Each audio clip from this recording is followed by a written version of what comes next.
Okay, confession time. Raise your hand if you've ever written something on your to-do list that you'd already done, just for the sheer glorious satisfaction of crossing it off. Wake up? Check. Breathe? Check. Come on, we've all done it. That little list is like a security blanket for our brains, a tiny god of order in a chaotic universe. It tells us where to go, what to do, and who to be. But what if we fired the tiny god? What if, for just 2 days, we took that crutch and snapped it over our knee? That's exactly what I did. For 48 hours, I went completely cold turkey. No to-do list, no bullet journal with those fancy little symbols, no digital app pinging me with passive-aggressive reminders. I decided to live solely on vibes, instincts, and whatever my squirrel-like attention span decided was important. I called it the winging it experiment. My friends thought I'd lost my mind. You, they said, the person who plans their spontaneous moments? You're going to try and function without a list? This is going to be a disaster. And you know what? They were kind of right.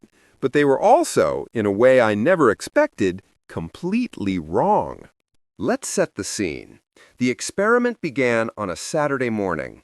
I woke up, and the first thing I felt was a void, a strange, empty feeling. Normally, my brain would boot up like a computer. Scanning, tasks found, initiate make bed protocol, move to coffee brewing sequence. But this morning, it was just static. A gentle morning hum of nothing. It was equal parts terrifying and liberating. I stumbled to the kitchen, I made coffee, and then I just stood there. I had no next step, so I did what felt right. I took my coffee and sat on the balcony, doing absolutely nothing for 20 minutes. This was hour 1. Already my productivity-obsessed brain was screaming, "You could be vacuuming right now!" But I told it to chill. The dust bunnies could wait. The first day was a bizarre mix of surprising zen and comical inefficiency. I'd remember I needed to go grocery shopping, so I'd head to the kitchen only to see a dish in the sink. I'd start washing the dish, then notice the trash was full. I'd take the trash out and then see the mail had arrived. I'd get the mail, start sorting it on the living room table, and then remember, oh right, groceries.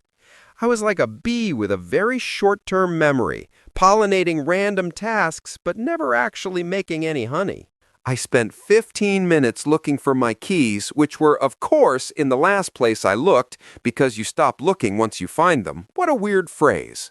I went to the store and came back with 3 kinds of cheese, a new plant, and absolutely none of the 5 actual things I needed. My path through the day wasn't a straight line, it was a toddler's scribble. It was chaotic, but here's the weird part. It was also kind of fun. It felt like a choose-your-own-adventure book, where every choice was terrible but entertaining. By the afternoon, a strange thing started to happen.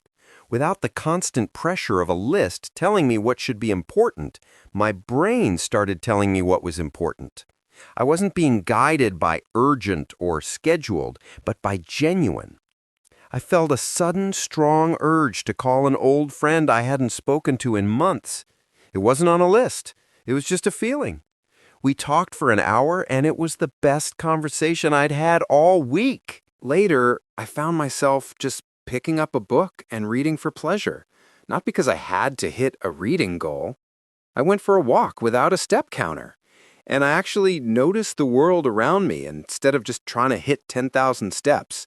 I was following my curiosity, not my obligations. Day 2 was different. The initial chaos started to settle. It was like my brain, tired of its own nonsense, began to self-organize. I started to feel a natural rhythm. I'd wake up, and instead of a list of tasks, I'd have a general feeling of, okay, the living space feels messy. Let's tidy that. Or, I'm craving something hearty. Let's make a stew.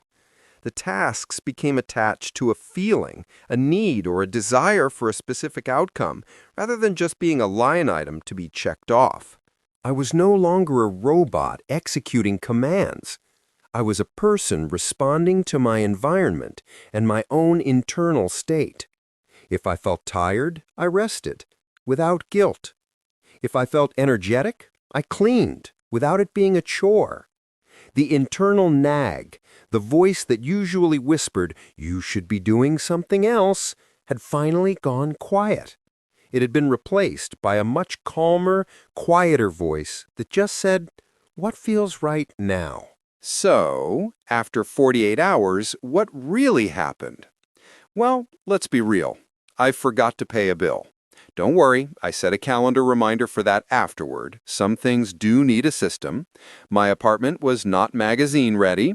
I accomplished maybe 60% of the tasks a normal list would have contained, but I also felt a sense of calm I hadn't felt in years. My stress levels plummeted. I was more present in my conversations. I did things that actually mattered to my soul, not just to my schedule. I rediscovered the simple joy of just following a whim. The world didn't end. The important things still got done because they were, well, important. My brain naturally prioritized them. The biggest takeaway? The to-do list isn't inherently evil. It's a fantastic tool, but it's a terrible master. It can trick you into believing that a life full of checked boxes is a life well lived, when sometimes the most valuable moments are the unscripted ones that happen in the margins. My list is back now, but it's different. It's shorter. It's gentler. And at the bottom, I've started writing a new permanent item. It simply says, "Do something not on this list." And I make sure to cross it off every single day.